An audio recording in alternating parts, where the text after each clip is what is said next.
तो है एवरीवन, नमस्कार, स्वागत है एक बार फिर से आप सभी के अपनी यूट्यूब चैनल संध्या कंप्यूटर क्लासेस। मैं श्रवण कुमार एक बार फिर से आप सभी का स्वागत करता हूं आपके इस बेहतरीन मंच पे।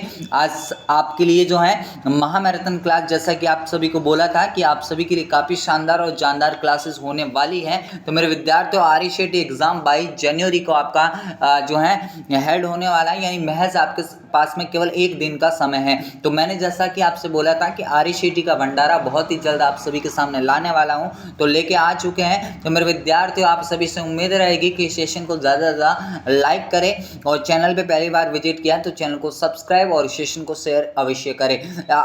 आज जितने भी स्टूडेंट लाइव देख रहे हैं भाई, आप सभी का स्वागत है आज की इस मोटिवेशनल कोट के साथ में कि सफलता यूं ही नहीं मिलती, राही को दिल में एक जुनून सा जगाना पड़ता है। पूछा चिड़िया से कि कैसे बनता है घोंसला, तो वो भी बोली कि तिनका तिनका उठाना पड़ता है। तो मेरे विद्यार्थियों, आपसे जितने भी ये क्लासेस हैं उन सभी से मटेरियल को आपको अचीव करना है, तभी जाके एग्जाम में अपने आप को अच्छे से सहज महसूस कर पाओगे। ज़्यादा टाइम नहीं लूँगा, आप सभी से उम्मीदें रहेगी कि आप सभी लोग जो हैं कमेंट बॉक्स में आंसर देने की कोशिश जरूर करेंगे। देखिए, सबसे पहला क्वेश्चन आप सभी की स्क्रीन पे कि ऑपरेटिंग सिद्धांतों के आधार पे कंप्यूटर का एक सही वर्गीकरण कौन सा होता है। तो जल्दी से जल्दी कमेंट करें कि इसका क्या होगा करेक्ट आंसर। देखिए मेरे विद्यार्थियों, जैसा कि आपको बोला है कि कंप्यूटर को दो भागों में वर्गीकृत किया जाता है। कौन कौन सा होता है? तो ऑपरेटिंग सिद्धांतों के आधार पे होता है और दूसरा होता है size, storage capacity and performance के आधार पे होता है।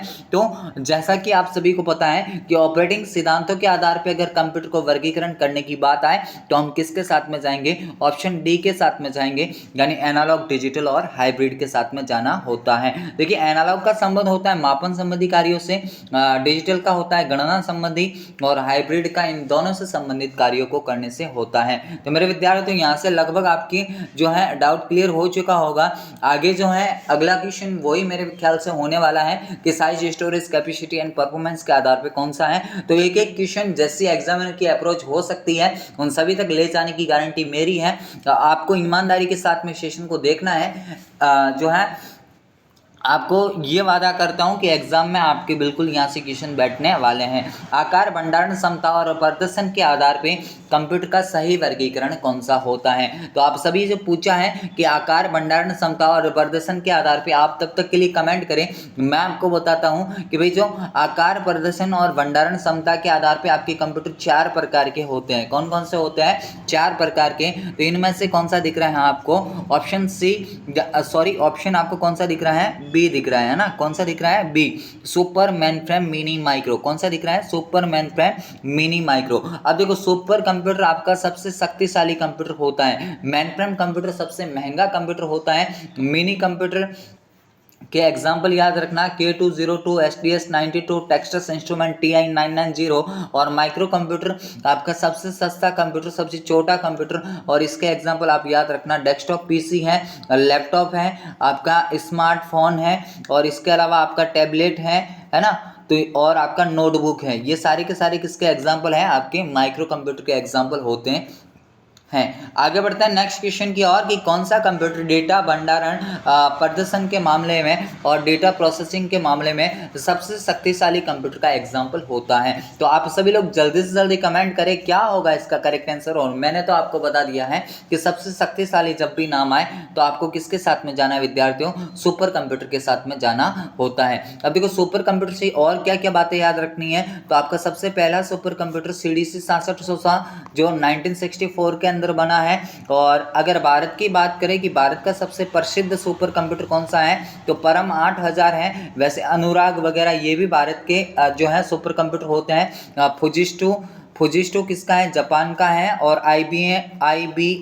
IBM शिकायू किसका है? अमेरिका का सुपर कंप्यूटर होता है। तो इतनी सी बातें आप सभी को यहाँ से क्लियर रखनी है। आगे बढ़ते हैं कि निम्न में से मिनी कंप्यूटर का एग्जाम्पल कौन सा नहीं है। आपसे क्या बोला है? नहीं है। मेरे विद्यार्थियों, जब भी नहीं वाली बात बोले तो आपको थोड़ा सा क्वेश्चन को आराम से देखना है, उसके बाद में ही आपको आंसर करना है। जो K202 मैंने बोला है कि किसका एग्जाम्पल होता है? मिनी कंप्यूटर का होता है। SDS TS92 भी होता है, टेक्सटस इंस्ट्रूमेंट TI990 ये भी होता है। तो फिर बचता आपके सामने कौन सा है, हिटाची Z800 ही आपके सामने बचता है। तो वो मेरे विद्यार्थियों यहाँ से आपका बिल्कुल ही करेक्ट विकल्प हो जाता है। देखो जहाँ समझाने लायक बातें होगी वहाँ बिल्कुल आपको बातें समझाई जाएगी, लेकिन जहाँ पे सीधे क्वेश्चन बन सकते हैं उनको मेरे विद्यार्थियों को डायरेक्टली करना होगा। देखो मेरे पास में 300 क्वेश्चन है, 300 क्वेश्चन है, इनको मैं पार्ट वाइज आपको करवाने वाला हूँ। यानी फर्स्ट पार्ट आपको अभी दे रहा हूँ, सेकंड पार्ट थोड़े टाइम के बाद आपको मिलेगा। तो इसीलिए मेरे पास समय का थोड़ा अभाव रहेगा। हो सकता है कि आपकी कमेंट का प्रत्यक्ष रूप से जवाब ना दे पाऊँ, लेकिन कमेंट बॉक्स में जैसे ही आप अपनी कमेंट को लिखोगे तो मैं उसका जवाब जो है आपको अवश्य दूंगा, है ना। आगे फिर क्वेश्चन है आपके सामने कि निम्न में से कंप्यूटर की विशेषता कौन सी है। तो कंप्यूटर की विशेषता कौन कौन सी होती है, विविधता भी होती है, शुद्धता भी होती है, परिश्रमशीलता भी होती है। तो फिर बचता कौन सा ऑप्शन है, उपरोक्त सभी, यानी सरकारी ऑप्शन जो आपको दिखता है यहाँ से बिल्कुल करेक्ट विकल्प हो जाता है। इसके अलावा भी मेरे विद्यार्थियों बहुत सारी होती है, स्पीड भी होती है, परिश्रमशीलता है, शुद्धता है, विविधता है ना। तो ये सारी के सारी कंप्यूटर की क्या होती है, विशेषताएं होती हैं, इनके बारे में आपको पता रखना है। कभी अगर आपसे पूछे कि कंप्यूटर की सीमा या लिमिटेशन, सीमा या लिमिटेशन, तो सीमा या लिमिटेशन की बात करें तो IQ लेवल कंप्यूटर का 0 होता है और बुद्धि का कंप्यूटर में अभाव होता है, सोचने की क्षमता कंप्यूटर के अंदर नहीं होती है। तो ये बातें भी आपको क्लियर होगी तब जाके आपका क्वेश्चन बिल्कुल ही सटीक बैठने वाला है। तो मेरे विद्यार्थी जितने लोग सेशन से भाई लेट जुड़ रहे हैं, आप सभी का संध्या कंप्यूटर तहे दिल से आभार करता है। आप हैं एक बेहतरीन चैनल के साथ में, और आप सभी से मेरी उम्मीद ये है कि सेशन को ज़्यादा से ज़्यादा जो है शेयर करें, ताकि हर एक विद्यार्थी जो एग्जाम हॉल में बैठने वाला है उन सभी तक ये क्लासेस होनी चाहिए। और मेरे विद्यार्थियों जिन स्टूडेंट का 22 तारीख को एग्ज़ाम है और वो ये क्लासेस देख रहे हैं, एक तो 22 को एग्ज़ाम है और एक एग्ज़ाम 12 फरवरी को है। जिनका 22 तारीख को एग्ज़ाम है वो एक बार के लिए हमें जो है हमारे कॉन्टैक्ट पे आप संपर्क जरूर करना। आपसे थोड़ी सी बात करनी है, मुझे थोड़ी सी बात करनी है कि जो विद्यार्थी 22 तारीख के दिन एग्जाम में बैठने वाले हैं, आप सभी के पास में कांटेक्ट नंबर होंगे। एक बार आप सभी जो हैं अवश्य एक बार व्हाट्सएप पे मैसेज कर देना, है ना, ताकि थोड़ा सा काम है, आपसे थोड़ी सी बात करनी है। ये ज़्यादा एक्स्ट्रा बातें हो रही है। अब सीधा क्वेश्चन पे आते हैं कि निम्न में से वेब ब्राउज़र का उदाहरण कौन सा है। तो मेरे विद्यार्थियों वेब ब्राउज़र होता क्या है, तो सबसे पहले आपको बता रखना है कि वेब ब्राउज़र एक एप्लीकेशन सॉफ्टवेयर होता है। क्या होता है, एक एप्लीकेशन सॉफ्टवेयर होता है। अब उसके बाद में आपसे बोला है कि वेब ब्राउज़र होते कौन कौन से हैं, तो मोज़िला फायरफॉक्स होता है, गूगल क्रोम होता है, इंटरनेट एक्सप्लोरर होता है, माइक्रोसॉफ्ट एज होता है, सफारी होता है, ओपेरा मिनी होता है, नेटस्केप नेविगेटर होता है, नेटस्केप नेविगेटर आपका होता है। तो ये सारे के सारे नाम आपको याद रखने हैं। तो यहाँ से ऑप्शन डी आपका यहाँ से बिल्कुल ही करेक्ट विकल्प हो जाता है। आपसे वो बोलेगा कि सर्च इंजन कौन कौन से हैं, तब आपको बताना है गूगल, याहू और बिंग। कौन कौन से, गूगल, याहू और बिंग, ये तीनों आपके सर्च इंजन के एग्जाम्पल होते हैं। आगे बढ़ते हैं कि प्रोग्रामों का एक संग्रह जो विशेष प्रयोजन के लिए लिखा जाता है। तो मेरे विद्यार्थी जल्दी से जल्दी कमेंट करें क्या होगा इसका करेक्ट आंसर। और आपसे बोला है कि प्रोग्रामों का एक संग्रह जो किसी विशेष प्रयोजन के लिए लिखा जाता है, तो सॉफ्टवेयर आपका यहाँ से बिल्कुल ही करेक्ट विकल्प हो जाता है। सॉफ्टवेयर क्या होता है, तो प्रोग्राम का समूह होता है। क्या होता है, प्रोग्राम का समूह होता है। आपसे बोलेगा कि हार्डवेयर क्या होता है, तो पता रखना है कि हार्डवेयर जो है आपका एक उपकरण है जिसको यूजर है अपनी आंखों से देख सकता है, आंखों से देख सकता है और हाथों से क्या कर सकता है, टच भी कर सकता है। उसको हम क्या बोलेंगे, हार्डवेयर बोलेंगे। ये फिजिकल इंस्ट्रूमेंट होते हैं। आगे बढ़ते हैं कि भारत का प्रसिद्ध सुपर कंप्यूटर कौन सा है। तो विद्यार्थियों अभी थोड़े टाइम पहले मैंने बोला ना कि कौन सा हो जाता है, परम 8000। जैसा कि आप सभी लोग कमेंट में आंसर दे रहे हैं भाई, आप सभी जो है बिल्कुल सही दिशा में आपकी तैयारी जारी है। CDC 6700 ये सबसे पहला सुपर कंप्यूटर था। IBM सिकायू अमेरिका का, फुजिस्टू के जो है आपका जापान का सुपर कंप्यूटर हो जाता है। आगे बढ़ते हैं कि निम्न में से कौन सी कंप्यूटर सिस्टम की एक सीमा है। तो अभी थोड़े टाइम पहले मैंने आपको बता दिया ना कि कंप्यूटर सिस्टम की सीमाएं क्या क्या होगी। तो आईक्यू लेवल उसका क्या होता है, 0 होता है, उसमें सोचने की क्षमता नहीं होती है। और उसमें और क्या होता है, तो आप बोलेंगे बुद्धि का अभाव होता है। तो बुद्धि का अभाव आपको यहाँ पे दिख रहा है ना, ऑप्शन डी जो है यहाँ से आपका बिल्कुल ही करेक्ट विकल्प हो जाता है। आपसे बोला है स्पीड है, शुद्धता है, परिश्रमशीलता है, तो ये सारे के सारे मेरे विद्यार्थी आप सभी के लिए क्या हो जाती है, तो ये कंप्यूटर की विशेषताएं हो जाती है ना। तो इनके बारे में आप पता रखेंगे। आगे बढ़ते हैं नेक्स्ट क्वेश्चन की ओर कि निम्न में से कौन सा सिस्टम सॉफ्टवेयर नहीं है। आपसे क्या बोला है, सिस्टम सॉफ्टवेयर नहीं है। अब सिस्टम सॉफ्टवेयर में आपको जब भी नाम दे तो आपको किसको समझना है, ऑपरेटिंग सिस्टम को समझना है। तो इनमें से क्या विंडोज विस्टा ऑपरेटिंग सिस्टम होता है, विंडोज 10, लाइनक्स। तो आपके सामने बचता कौन सा, ऑप्शन डी सफारी आपके सामने बचता है। इनके अलावा भी विंडोज 10 है, विंडोज 7 है, Windows XP, Windows NT, Windows Vista है ना। तो ये सारे के सारे लाइनक्स है, यूनिक्स है, मैक ओएस है ना। ये सारे के सारे एमएस डॉस। और एमएस डॉस के बारे में आप एक चीज़ और याद रखना कि एमएस डॉस एक ऐसा ऑपरेटिंग सिस्टम है जो मल्टीटास्किंग को वास्तव में लागू नहीं करता है। एमएस डॉस और यूनिक्स जो है आपके CLI प्रकार के ऑपरेटिंग सिस्टम होते हैं। ये सारी जानकारी मैं आपको आगे देने वाला हूं। यहां से आपका जो करेक्ट आंसर कौन सा हो जाता है, ऑप्शन डी हो जाता है। आगे बढ़ते हैं नेक्स्ट क्वेश्चन की ओर कि निम्न में से कौन सा एक एप्लीकेशन सॉफ्टवेयर नहीं है। तो मेरे विद्यार्थियों आपसे क्या बोला है कि निम्न में से कौन सा एक एप्लीकेशन सॉफ्टवेयर नहीं है। तो यहाँ से आपको पता रखना है कि क्या पेज मेकर एप्लीकेशन सॉफ्टवेयर होता है, क्या फोटोशॉप होता है, क्या नोटपैड होता है। तो आपके सामने विंडोज 7 ही बचता है ना, जो किसका एग्जाम्पल होगा, सिस्टम सॉफ्टवेयर का एग्जाम्पल होता है। किसका एग्जाम्पल होता है विद्यार्थियों, सिस्टम सॉफ्टवेयर का एग्जाम्पल हो जाता है। आगे बढ़ते हैं कि निम्न में से कौन सा कंप्यूटर हार्डवेयर को चलाता है और अन्य सॉफ्टवेयर को चलाने के लिए एक मंच के रूप में कार्य करता है। तो इनमें से कौन सा क्या होगा जो कंप्यूटर के हार्डवेयर को चलाएगा और अन्य सॉफ्टवेयर को चलाने के लिए एक मंच के रूप में कार्य करेगा। तो वो मेरे विद्यार्थियों आपका क्या हो जाता है, ऑपरेटिंग सिस्टम हो जाता है। यानी ऑपरेटिंग सिस्टम एक ऐसा सिस्टम है जो क्या करेगा, आपके कंप्यूटर को ऑन करवाने का काम करेगा। और जैसे ही आपका कंप्यूटर ऑन हो जाएगा तभी आप क्या करोगे, जितने भी एप्लीकेशन सॉफ्टवेयर और जितने भी हार्डवेयर हैं उनका इस्तेमाल कर पाओगे। तो यहाँ से इतनी सी बातें आपको क्लियर रखनी है। आगे बढ़ते हैं नेक्स्ट क्वेश्चन की ओर कि कौन सा कंप्यूटर का वर्गीकरण नहीं है। देखिए कंप्यूटर का वर्गीकरण कौन सा नहीं है, तो ये क्वेश्चन भी आपको बार बार मैंने करवाया है, तो बिल्कुल दिक्कत नहीं होगी इस क्वेश्चन में। आप लोग तो क्या करो, जल्दी से जल्दी अब कमेंट कर दो कि इसका क्या होगा करेक्ट आंसर। देखिएगा विद्यार्थियों जो है आकार भंडारण में तो कौन कौन से थे, सुपर था, मेन फ्रेम था, मिनी था और माइक्रो था, ये वाले थे। और उसके बाद में आपके सामने उधर में कौन कौन से थे, यानी ऑपरेटिंग सिद्धांतों के आधार पे एनालॉग था, डिजिटल था और हाइब्रिड था।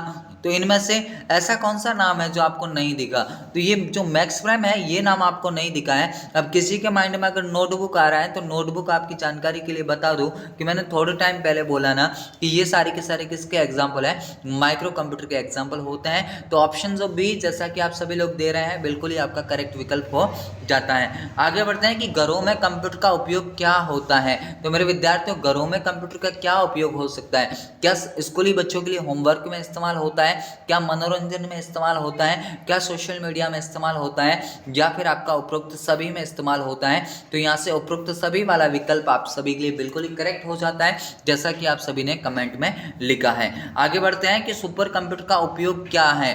आपसे क्या बोला है कि सुपर कंप्यूटर सबसे शक्तिशाली और सबसे तेज कंप्यूटर होता है।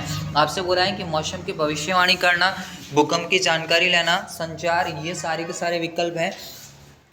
उसके बाद में आपसे बोला है कि जो ऑप्शन डी होता है यही आपका यहाँ से क्या हो जाता है, करेक्ट विकल्प हो जाता है। जैसा कि आप सभी विद्यार्थियों ने दिया है तो यहाँ से आपका बिल्कुल ही करेक्ट विकल्प हो जाता है। आगे बढ़ते हैं कि एक आउटपुट डिवाइस का एग्जाम्पल इनमें से कौन सा है। तो विद्यार्थी जल्दी से जल्दी आप सभी लोग कमेंट करें कि आखिरकार क्या होगा इसका करेक्ट आंसर। आपसे बोला है कि आउटपुट डिवाइस, आउटपुट का मतलब एक ऐसे डिवाइस जो आपके जो है जो निर्देश होंगे उसकी प्रोसेसिंग के बाद में जो आपके लिए जो रिजल्ट होगा उस रिजल्ट को बाहर देने का काम करते हैं। तो इनमें से ऐसा कौन सा है? क्या स्कैनर आपके रिजल्ट को बाहर दिखाता है? तो आप बोलेंगे नहीं सर, स्कैनर तो क्या करता है, हार्ड कॉपी को सॉफ्ट कॉपी में परिवर्तित करता है ना। तो ये तो इनपुट डिवाइस है। सॉफ्टवेयर आपके मैंने बता दिए कि दो प्रकार के होते हैं, तो सॉफ्टवेयर का तो यहाँ से कोई तात्पर्य निकलता ही नहीं है। तो ये जो प्लॉटर है ना, प्लॉटर क्या है, हाई क्वालिटी के वेक्टर या ग्राफिक्स का उत्पादन करता है। यानी कि आपने जो बड़े बड़े बैनर देखे होंगे ना, तो उन सभी को बनाने के लिए किस डिवाइस का इस्तेमाल किया जाता है? प्लॉटर का इस्तेमाल किया जाता है। तो यहाँ से ऑप्शन बी जो आपको दिख रहा है आप सभी के लिए बिल्कुल ही करेक्ट विकल्प हो जाता है। आगे बढ़ते हैं नेक्स्ट क्वेश्चन की ओर कि सबसे सस्ते कंप्यूटर का उदाहरण कौन सा है। आपसे बोला है कि इनमें से ऐसा कौन सा कंप्यूटर होगा जो सबसे सस्ता कंप्यूटर होता है। क्या सुपर कंप्यूटर सबसे सस्ता होता है? क्या मेन फ्रेम होता है, या मिनी होता है, या माइक्रो होता है? तो आपसे मैंने बोला ना कि जब मैंने ये आपको क्लासिफिकेशन बताया तब मैंने एक चीज़ आपसे बोली ना कि सबसे महंगा तो आपका कौन सा है, मेन फ्रेम है, जबकि सबसे सस्ता कंप्यूटर आपका कौन सा होता है, माइक्रो कंप्यूटर होता है। और माइक्रो के एग्जाम्पल मैंने आपको बता दिए, डेस्कटॉप पीसी है, लैपटॉप है, टैबलेट है, आपका स्मार्टफोन है ना। तो ये सारे के सारे किसके एग्जाम्पल, नोटबुक है, ये सारे के सारे आपके माइक्रो कंप्यूटर के एग्जाम्पल हो जाते हैं। तो मेरे विद्यार्थियों, आई होप यहाँ तक आपको सेशन काफ़ी पसंद आ रहा होगा। अगर सेशन को पसंद कर रहे हैं तो चैनल पे पहली बार नए हैं तो चैनल को सब्सक्राइब जरूर करें, ऐसे वीडियो को ज़्यादा से ज़्यादा शेयर करें ताकि कल के दिन जो भी विद्यार्थी एग्जाम में बैठने वाला है उन सभी तक ये क्लासेस होनी चाहिए और वो भी अपने आप को एग्जाम हॉल में काफ़ी सिक्योर महसूस कर सके। क्वेश्चन नंबर 18 आप सभी की स्क्रीन पे कि निम्न में से एक सिस्टम सॉफ्टवेयर का एग्जाम्पल है। आपसे बोला है कि इनमें से कौन सा एक सिस्टम सॉफ्टवेयर का एग्जाम्पल होता है। तो ये क्वेश्चन तो मेरे ख्याल से रिपीटेड हुआ है, तो विंडोज 7 आपका यहाँ से बिल्कुल ही करेक्ट विकल्प हो जाता है। आगे बढ़ते हैं कि सबसे तेज कंप्यूटर कौन सा है। तो ये क्वेश्चन तो मैंने आपको बता दिया ना अभी थोड़े टाइम पहले, आप तो बस जल्दी से जल्दी कमेंट कर दो कि इसका क्या होगा करेक्ट आंसर। यहाँ से जो है आपका सुपर कंप्यूटर बिल्कुल ही करेक्ट विकल्प हो जाता है। आगे बढ़ते हैं नेक्स्ट क्वेश्चन की ओर कि निम्न में से किस कंप्यूटर का उपयोग मापन कार्यों को करने से किया जाता है ना। मापन संबंधी जो भी कार्य होंगे उसके लिए किसका इस्तेमाल किया जाएगा, एनालॉग कंप्यूटर का इस्तेमाल किया जाता है। जबकि आपसे अगर यूं पूछता कि किस कंप्यूटर का संबंध गणना संबंधी कार्यों से है तो गणना संबंधी में आपका डिजिटल कंप्यूटर हो जाता। और अगर दोनों की बात करता तो हाइब्रिड होता, लेकिन अभी के लिए इस क्वेश्चन का जो करेक्ट आंसर है आपका क्या हो जाएगा, एनालॉग कंप्यूटर यहाँ से बिल्कुल ही करेक्ट विकल्प हो जाता है। आगे बढ़ते हैं नेक्स्ट क्वेश्चन आप सभी की स्क्रीन पे कि निम्न में से एक पॉइंटिंग डिवाइस नहीं है। आपसे क्या बोला है कि पॉइंटिंग डिवाइस नहीं है। अब पॉइंटिंग का मतलब एक ऐसी डिवाइस जिनको यूज करने पे यूजर को किसकी आवाज़ आती है, पॉइंट की आवाज़ आती है। यानी जब भी इनको ऑपरेट करोगे तो आपको पॉइंट के द्वारा इनको एक्सेस करना होगा। जैसे कि आपने माउस वगैरह का अगर कभी इस्तेमाल किया होगा तो उनको जब भी आप क्लिक करोगे तो आपको पॉइंट की हल्की सी आवाज़ बजती है। तो वैसे आपका टच पैड भी वही है कि आपका जो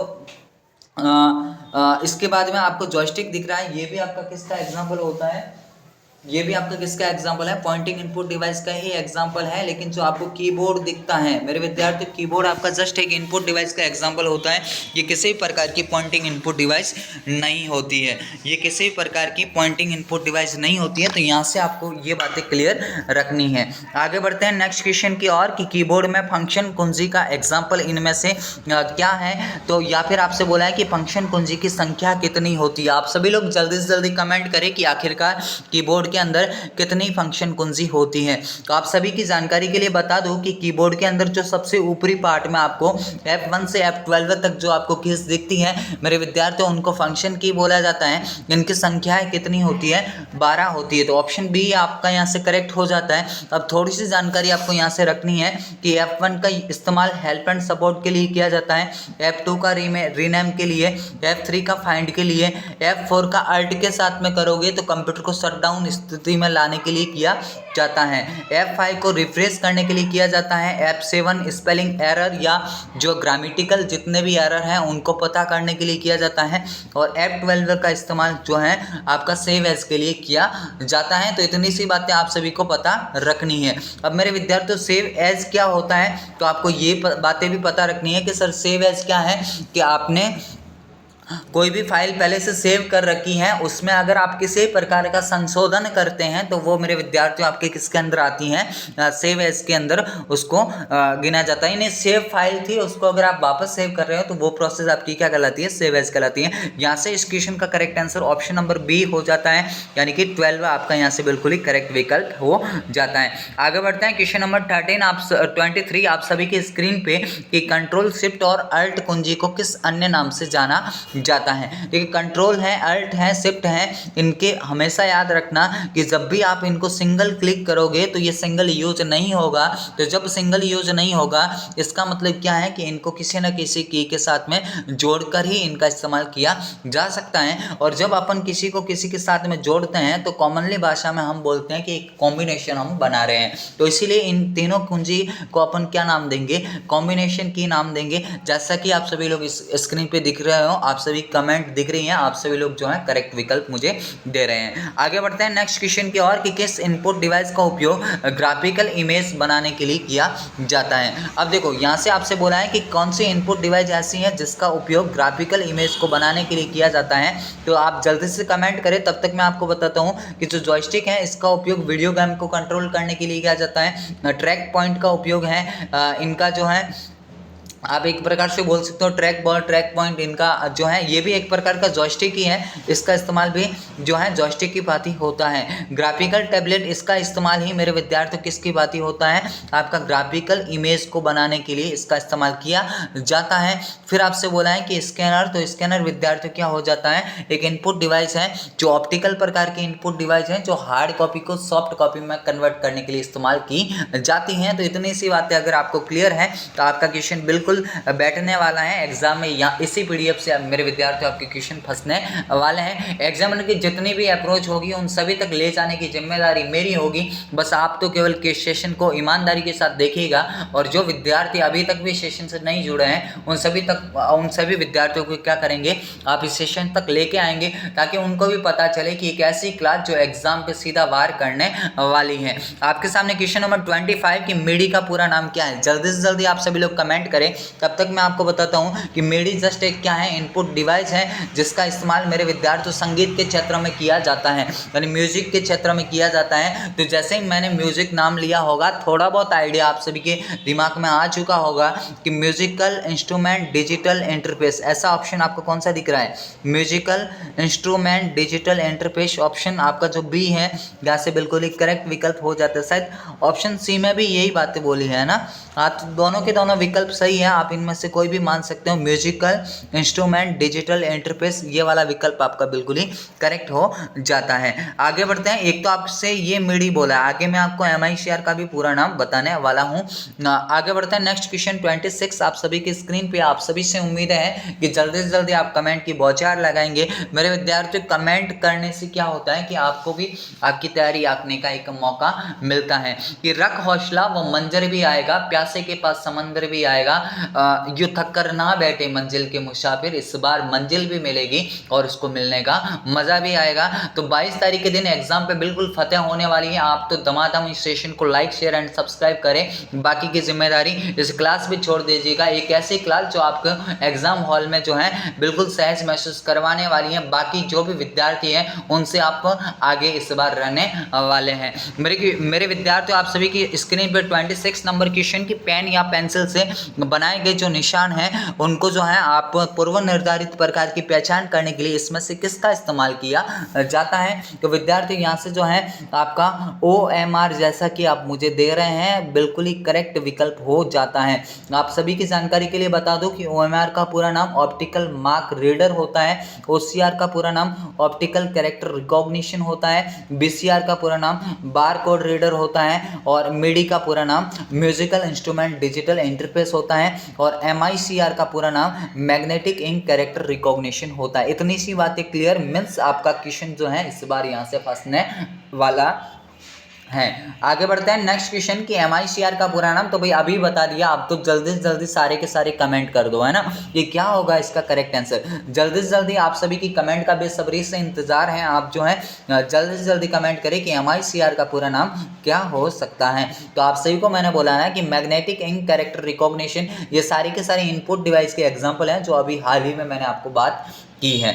आगे बढ़ते हैं नेक्स्ट क्वेश्चन की और कि OCR का पूरा नाम, तो भाई ये क्वेश्चन भी मैंने बता दिया कि OCR का पूरा नाम क्या हो जाएगा। तो आप बोलेंगे कि सर अभी तो आपने बोला था कि ऑप्टिकल कैरेक्टर रिकॉग्निशन जो है, यहाँ से आपका बिल्कुल ही करेक्ट विकल्प हो जाता है। OCR का इस्तेमाल जो है हस्तलिखित लेखों को जांचने के लिए इसका इस्तेमाल किया जाता है। आगे बढ़ते हैं नेक्स्ट क्वेश्चन। इस आप सभी की स्क्रीन पे 29 के निम्न में से किसका उपयोग ऑडियो को इनपुट देने के लिए किया जाता है। तो मेरे विद्यार्थी यूजर की आवाज़ को इनपुट करने के लिए किस इनपुट डिवाइस का इस्तेमाल किया जाता है। तो माइक्रोफोन जो आपको दिख रहा है, क्या दिख रहा है, माइक्रोफोन। ये मेरे विद्यार्थी क्या करता है कि आपकी आवाज़ को जो है इनपुट देने का काम करता है। आप सभी ने एयरफोन खरीदे होंगे, तो आप सभी के जो एयरफोन होते हैं उसके अंदर जिससे आप बात करते हो ना विद्यार्थी, जो बात करने वाला जो पार्ट होता है ना, उसी को क्या बोला जाता है, माइक्रोफोन बोला जाता है। वो आपकी स्पीच को रिकॉग्नाइज करके आगे वाले व्यक्ति तक पहुंचाने का काम करता है। तो यानी आपकी आवाज़ को इनपुट के रूप में कौन लेता है इनमें से, तो माइक्रोफोन बिल्कुल ही करेक्ट विकल्प हो जाता है। मिडी का पूरा नाम म्यूजिकल इंस्ट्रूमेंट डिजिटल इंटरफेस होता है। मॉनिटर आपकी एक आउटपुट डिवाइस होती है। आगे बढ़ते हैं कि CRT है ना, CRT का पूरा नाम क्या है। मेरे विद्यार्थी ये जो वाला जो क्वेश्चन है आपको मॉनिटर से पूछा है, क्या कहाँ से पूछा है, मॉनिटर से ये क्वेश्चन पूछा है। देखो मॉनिटर जो है आपके दो प्रकार के होते हैं, एक तो CRT मॉनिटर होते हैं और एक आपके फ्लैट पैनल होते हैं। कौन कौन से, CRT और फ्लैट पैनल। अब फ्लैट पैनल दो प्रकार के होते हैं, आपने और भी नाम सुने होंगे, LED और LCD है ना, LED और LCD। अब LED का पूरा नाम तो लाइट इमिटिंग डायोड होता है, लाइट इमिटिंग डायोड, और LCD का पूरा नाम होता है लिक्विड क्रिस्टल डिस्प्ले। तो ये बातें आपको क्लियर होनी चाहिए। फिर आपसे बोला है कि CRT का पूरा नाम क्या है, तो CRT का पूरा नाम कैथोड रे ट्यूब होता है। जैसे कि आप सभी स्क्रीन पे दिखा रहे हैं, आप सभी कमेंट दिख रही हैं कि कैथोड रे ट्यूब, यहाँ से आपका बिल्कुल ही करेक्ट विकल्प हो जाता है। एक चीज़ हमेशा याद रखना कि मॉनिटर का जो रेजुलेशन है, मॉनिटर का रेजुलेशन किस में मापा जाता है, तो पिक्सल के अंदर मापा जाता है। तो ये बातें भी आपको क्लियर रखनी है। आगे बढ़ते हैं कि LCD का पूरा नाम क्या है, तो अभी मैंने बता दिया। आप तो अब तो जल्दी से जल्दी कमेंट कर दो कि सर LCD का पूरा नाम क्या हो सकता है। तो LCD का पूरा नाम मेरे विद्यार्थी लिक्विड क्रिस्टल डिस्प्ले, ऐसा ऑप्शन तो आपको एक ही दिख रहा है, ऑप्शन ए में आपको दिख रहा है, बिल्कुल ही करेक्ट विकल्प हो जाता है। यानी कि एक ऐसा सेशन जिसमें 1 से लगा के 16 चैप्टर, सारे डाउट क्लियर, एग्जाम पे सीधा वार, यानी एक ऐसी क्लास जो आपको एग्जाम हॉल में 90 से पार करवाने के लिए काफ़ी है। मेरे विद्यार्थियों अब वो समय आ चुका है, कमर कष्ट लो, एग्जाम को नस से नाबूद करने के लिए अब तैयार हो जाओ। अब आपके पास में समय नहीं है, कल के दिन आपके हाथों में पेपर होने वाला है। तो ये क्लास एक ऐसी क्लास है जो आपके लिए रामबाण साबित होने वाली है। इस क्लास को ईमानदारी के साथ में देखना, गारंटी के साथ बोलता हूँ कि 80 से 90% जो क्वेश्चन है इसी क्लास से आपके बैठने वाले हैं। आगे बढ़ते हैं कि निम्न में से कौन सा डिवाइस सॉफ्ट कॉपी से हार्ड कॉपी प्रदान करता है। मेरे विद्यार्थियों को soft copy to hard copy, देखो स्कैनर में मैंने बार बार बोला है कि हार्ड कॉपी को सॉफ्ट कॉपी में परिवर्तित करता है, जबकि जो प्रिंटर होता है वो सॉफ्ट कॉपी को किस में कन्वर्ट करता है, हार्ड कॉपी के अंदर कन्वर्ट करता है। तो ऑप्शन बी जो है यहाँ से आपका बिल्कुल ही करेक्ट विकल्प हो जाता है। प्रिंटर एक आउटपुट डिवाइस होती है ना, ये दो प्रकार के होते हैं, इम्पैक्ट और नॉन इम्पैक्ट। ये भी बातें पता रखनी है, इम्पैक्ट और नॉन इम्पैक्ट, ये बातें आपको पता रखनी है। दो प्रकार के होते हैं। इसके बाद में जो इम्पैक्ट है, आगे और दो प्रकार के होते हैं, कैरेक्टर और लाइन, है ना, कैरेक्टर और लाइन। कैरेक्टर और लाइन प्रिंटर, कैरेक्टर के एग्जाम्पल आपके डेजी व्हील है और डॉट मैट्रिक्स, ये आपकी कैरेक्टर के एग्जाम्पल होते हैं, जबकि लाइन में होता है लाइन, चैन, ड्रम। ये बातें आपको बोल रहा हूँ, उनको आपको याद रखनी है। फिर अगर आपसे बोले कि नॉन इम्पैक्ट कितने प्रकार के, तो मेरे विद्यार्थी नॉन इम्पैक्ट आपके 3 प्रकार के होते हैं। कौन कौन से, तो विद्यार्थी देखिए, एक तो आपका लेजर होता है, एक आपका थर्मल होता है और एक आपका इंक जेट होता है। इंक जेट तो क्या करता है, इंक का स्प्रे करता है, लेजर ब्लैक सूखे पाउडर का इस्तेमाल करता है, और थर्मल जब भी प्रिंट करेगा तो गर्म तत्वों का इस्तेमाल करेगा। और एक और याद रखना कि प्रिंटर की जो क्वालिटी है DPI में मापी जाती है। DPI का पूरा नाम डॉट्स पर इंच होता है। इससे बार एग्जाम की अप्रोच नहीं होगी, ये मेरी जो है 101% आपको गारंटी है। यहाँ से जो है ऑप्शन बी आपका बिल्कुल ही करेक्ट हो जाता है। आगे बोला है आपको मॉडेम का पूरा नाम, तो मेरे विद्यार्थियों मॉडेम क्या है, तो मॉडेम एक ऐसी डिवाइस है जो आपकी क्या करती है कि टेलीफोन लाइनों पर उपस्थित एनालॉग सिग्नल को किस में कन्वर्ट करती है, एनालॉग सिग्नल को किस में कन्वर्ट करती है, डिजिटल सिग्नल में कन्वर्ट करने का काम करती हैं। तो आप जल्दी से कमेंट करें क्या होगा इसका करेक्ट आंसर, और इसका जो करेक्ट आंसर है आपका क्या हो जाता है, मॉड्यूलेटर टू डीमॉड्यूलेटर आपका बिल्कुल ही करेक्ट आंसर हो जाता है। कि खोल दे पंख मेरे कहता है परिंदा, अभी तो और उड़ान बाकी है, जमीन नहीं है मंजिल मेरी, अभी तो पूरा जहान बाकी है। इस मोटिवेशनल कोट के साथ में एक बार फिर से आप सभी का स्वागत है। जो विद्यार्थी सेशन से लेट जुड़ रहे हैं, आप सभी का संध्या कंप्यूटर एक बार फिर से तहे दिल से आभार व्यक्त करता है। अगला क्वेश्चन आप सभी के स्क्रीन पे कि रैम का पूरा नाम क्या है। तो विद्यार्थी जल्दी से जल्दी कमेंट करें क्या होगा रैम का पूरा नाम। तब तक मैं आपको बता दूं कि रैम आपकी दो प्रकार की होती है, एक तो होती है एस रैम यानी स्टैटिक रैम, और दूसरी होती है आपकी डी रैम। डी रैम का मीन्स होता है डायनामिक रैम होता है। डायनामिक रैम एक ऐसी मेमोरी होती है, यानी कि इसकी आप बात याद रखना कि डी रैम यानी डायनामिक रैम एक ऐसी मेमोरी होती है जो डेटा को बार बार रिप्लेस करती है, है ना। इसका जो रैम का पूरा नाम जैसा कि आप सभी लोग बता रहे हैं कौन सा हो जाएगा, रैंडम एक्सेस मेमोरी। क्या हो जाएगा, रैंडम एक्सेस मेमोरी। कभी अगर आपसे रोम का पूरा नाम बोले तो रीड ओनली मेमोरी होता है। आगे बढ़ते हैं, नेक्स्ट क्वेश्चन आप सभी की स्क्रीन पे कि एक अर्ध कंडक्टर मेमोरी जो सीपीयू तथा रैम की गति को बढ़ाने का काम करती है। विद्यार्थी सीपीयू का पूरा नाम पता रखना, सेंट्रल प्रोसेसिंग यूनिट होता है। क्या होता है, सेंट्रल प्रोसेसिंग यूनिट इसका पूरा नाम होता है। जो रैम है, रैम का पूरा नाम रैंडम एक्सेस मेमोरी है, मैंने अभी आपको बता दिया। और एक ऐसी मेमोरी जो कैसी है, सेमीकंडक्टर मेमोरी है, और सीपीयू और रैम की गति को बढ़ाने का काम करती हैं और रैम के डेटा को बार बार उपयोग में लेने का काम करती हैं। तो वह आपकी कौन सी हो जाएगी, कैश मेमोरी बिल्कुल ही करेक्ट विकल्प हो जाता है। मेरे विद्यार्थियों, कैश मेमोरी आपकी सबसे तेज मेमोरी होती है और इसकी स्टोरेज कैपेसिटी बिल्कुल सीमित होती है, जो कितनी होती है, 5 KB तक हो सकती है, इससे ज़्यादा नहीं होती है। आगे बढ़ते हैं नेक्स्ट क्वेश्चन की ओर कि निम्न में से कौन सा प्रिंटर प्रिंट हेड से इंक की छोटी छोटी बूंदों का छिड़काव करता है और पेज पे इमेज का निर्माण करने का काम करता है। महत्वपूर्ण क्वेश्चन है, और ये क्वेश्चन मैंने आपको अभी बताया है कि जैसे आपको छियाई नाम दे या इंक नाम दे तो आपको किसके साथ में जाना है, इंक जेट के साथ में जाना है। इंक की छोटी छोटी बूंदों का छिड़काव मीन्स किसकी बातें कर रहा है, इंक जेट की बातें कर रहा है। लेजर में आपको बोलेगा वो ब्लैक सूखा powder, black dry powder, toner, cartridge, ये नाम अगर देगा तो लेजर की बात कर रहा है। और अगर गर्म तत्वों की बात करेगा तो वो थर्मल की बात कर रहा होता है। और प्लॉटर की अगर बात करें तो वो आपसे बोलेगा हाई क्वालिटी के वेक्टर कौन उत्पादित करता है, तो प्लॉटर करता है। आगे बढ़ते हैं कि WORM का पूरा नाम क्या होता है। विद्यार्थी जल्दी से जल्दी कमेंट करें क्या होगा इसका करेक्ट आंसर। और ये आपकी एक प्रकार की क्या है, मेमोरी होती है। क्या होती है, मेमोरी होती है जो डेटा को एक बार स्टोर करती है, उसके बाद में उसी डेटा को बार बार पढ़ा जाता है। तो यानी कि ऐसा नाम राइट वंस रीड मैनी आपको कहाँ पे दिख रहा है, राइट वंस रीड मैनी, तो आपको ये वाला ऑप्शन तो ऑप्शन ए में दिख रहा है, यहाँ से आपका बिल्कुल ही करेक्ट विकल्प हो जाता है। आगे बढ़ते हैं नेक्स्ट क्वेश्चन की और क्वेश्चन नंबर 38 आप सभी के स्क्रीन पे कि ब्लू रे डिस्क की भंडारण क्षमता कितनी होती है। मेरे विद्यार्थियों, ब्लू रे डिस्क आपकी क्या है, एक प्रकार की सेकेंडरी मेमोरी है जो आपके डेटा को स्टोर करने का काम करती है। और डेटा को जो स्टोर करती है वो 50 KB से 500 KB के अंदर करती हैं। कहाँ से कहाँ तक, 50 KB से 500 KB के अंदर करती हैं। आप सभी लोगों ने लगभग कमेंट में सही उत्तर लिखा है। आगे बढ़ते हैं कि किस मेमोरी को फ्लैश मेमोरी के नाम से भी जाना जाता है। अति महत्वपूर्ण क्वेश्चन है, पिछली बार के एग्जाम में भी ये पूछा हुआ क्वेश्चन है। तो देखिएगा, जो है आपकी फ्लैश मेमोरी, इनमें से किसको बोलेंगे, जल्दी से आप कमेंट करें। तब तक मैं आपको पेन ड्राइव की थोड़ी सी बातें और बताता हूं कि पेन ड्राइव आपकी पोर्टेबल प्रकार की सेकेंडरी मेमोरी होती है। किस प्रकार की, पोर्टेबल।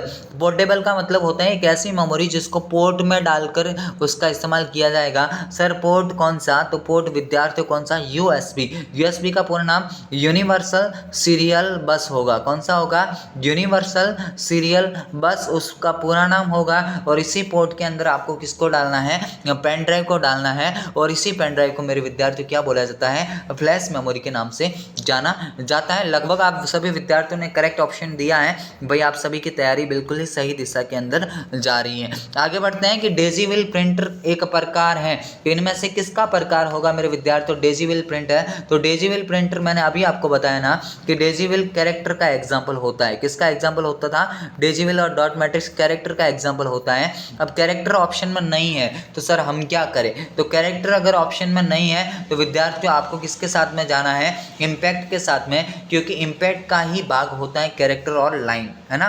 ये दो पार्ट होते हैं किसके?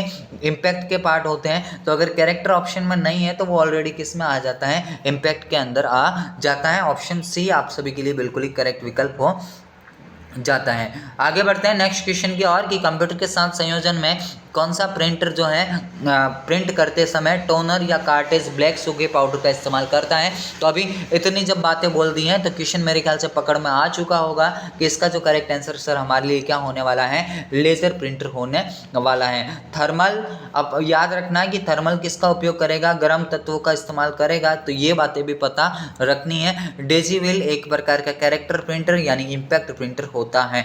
आगे बढ़ते हैं कि निम्न में से कौन सी मेमोरी को प्रति सेकंड रिप्लेस किया जाता है? अभी थोड़े टाइम पहले मैंने जब आपको मेमोरी थोड़ी बहुत बताई रैम के बारे में, तो मैंने दो नाम लिए थे। एक तो नाम लिया था एस रैम और एक नाम लिया था मैंने डी रैम, है ना। तो इनमें से जो विद्यार्थियों को डी रैम दिख रही है ना, आप लोगों को तो कमेंट करना ही है। तो डी रैम का पूरा नाम होता है डायनामिक रैंडम एक्सेस मेमोरी। तो ये वाली एक ऐसी मेमोरी है जिसमें क्या होता है कि डेटा को बार बार रिप्लेस करने की आवश्यकता होती है। एस रैम में डेटा स्थायी रहता है, यानी इसमें जो है आपको डेटा को जो है रिप्लेस करने की आवश्यकता नहीं होती है। और इस स्टैटिक रैम को आप किसकी तरह यूज़ करते हैं? ये एक प्रकार से कैश मेमोरी की बातें इस्तेमाल में होने वाली मेमोरी होती है ना, मेमोरी होती है। तो इतनी सी बातें आप सभी को क्लियर रखनी है। और कभी अगर ऑप्शन में आपको रजिस्टर मेमोरी देना, तो मेरे विद्यार्थी जितनी भी मेमोरी है उनमें अगर सबसे जो है आपकी तेज़ मेमोरी किसको आपको बोलना है? रजिस्टर मेमोरी को बोलना होता है। आगे क्वेश्चन आपसे बोला है कि डीपीआई का पूरा नाम क्या है? विद्यार्थियों डीपीआई क्या होता है? तो मैंने आपको बोला ना कि प्रिंटर की क्या होती है? क्वालिटी होती है। क्या होती है? क्वालिटी होती है, जिसका पूरा नाम क्या हो जाता है? डॉट्स पर इंच होता है। क्या होता है? डॉट्स पर इंच होता है। एक वो आपसे बोलेगा कि पीपीएम क्या है, तो विद्यार्थियों आपको पता रखना है कि पीपीएम प्रिंटर की स्पीड मापने की इकाई है, जिसका पूरा नाम पेज पर मिनट होता है। तो विद्यार्थियों आई होप आप सेशन के साथ में एंजॉय कर रहे होंगे। भाई अगर सेशन पसंद आ रहा है तो सेशन को लाइक जरूर करें। चैनल पे पहली बार विजिट किया है तो चैनल को सब्सक्राइब अवश्य करें। कल के दिन आप सभी की एग्जाम जो है काफ़ी शानदार और जानदार जाने वाली है, तो कतई चिंता वाली बात नहीं है।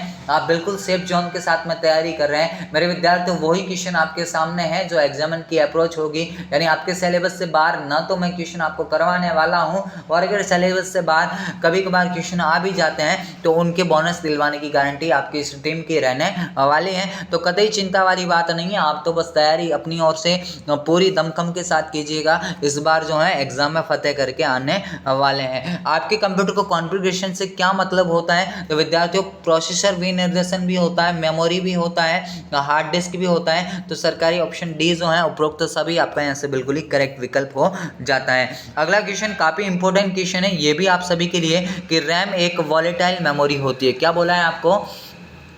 कि रैम एक वॉलेटाइल मेमोरी होती है। और फिर आपसे बोला है कि रोम एक नॉन वॉलेटाइल मेमोरी होती है। क्या बोला है आपसे? कि रैम तो क्या होती है मेरे विद्यार्थियों? एक वॉलेटाइल मेमोरी होती है।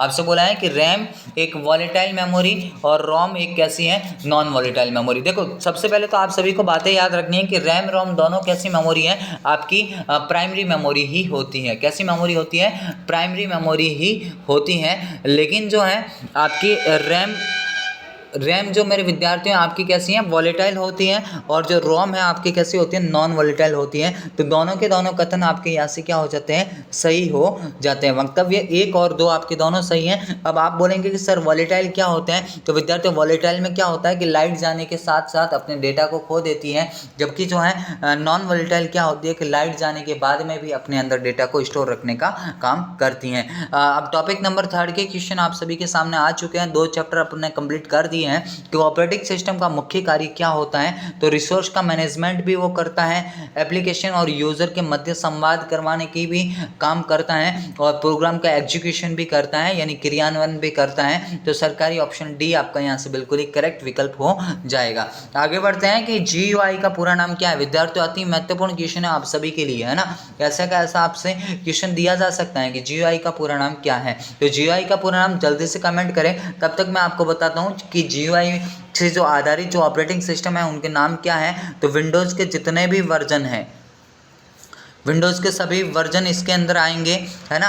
मैक ओएस इसके अंदर आएगा, लाइनक्स इसके अंदर आएगा, एंड्रॉयड इसके अंदर आएगा, एप्पल iOS इसके अंदर आएगा। तो ये वाले जो हैं आपके क्या करते हैं, ग्राफिक्स बेस्ड होते हैं, इसीलिए इनको पूरा नाम क्या बोला जाता है, ग्राफिकल यूजर इंटरफेस इसका पूरा नाम होता है। आगे बढ़ते हैं कि कंप्यूटर को शुरू करना या स्टार्ट करने की जो प्रोसेस है मेरे विद्यार्थियों आपकी क्या कहलाती हैं। तो आप क्या करेंगे, जल्दी से जल्दी कमेंट करेंगे।